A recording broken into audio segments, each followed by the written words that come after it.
Hi செல்லுங்களா, exam கிளம்பிட்டீங்களா? இன்னைக்கு ஒரு விஷயம் உங்களுக்கு சொல்ல போறேன். நீங்க 2 வருஷம் படிச்சது, 1 வருஷம் படிச்சது எல்லாத்தையும் ஒரு 2 மணி நேரத்துக்குள்ள பிரசன்ட் பண்ண போறீங்க. அதனால ஒரு சின்ன பதட்டம், ஒரு பய உணர்வு இருக்கதான் செய்யும். இது இயல்பானது.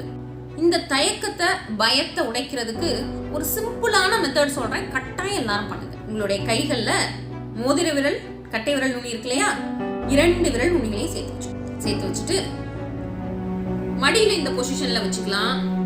அல்லது நீங்க எக்ஸாம் ஹால்ல இருக்கீங்கன்னா, அல்லது எக்ஸாம் ஹால் வெளியே நிக்கிறீங்கன்னா, சும்மா ஜஸ்ட் கைகளை தொங்க போட்டு கூட இந்த பொசிஷன் வச்சுக்கலாம். மோதிர விரல் நுனி, கட்டை விரல் நுனி 2 கைகளையும், மீதி 3 விரல் நீட்டி இருக்கணும். இதுக்கு பேரு மண் முத்திரை. இந்த மண் முத்திரை நமக்கு இன்ஸ்டன்டா மனோதிடத்தை கொடுக்கக்கூடியது. ஹாய் செல்லுங்களா.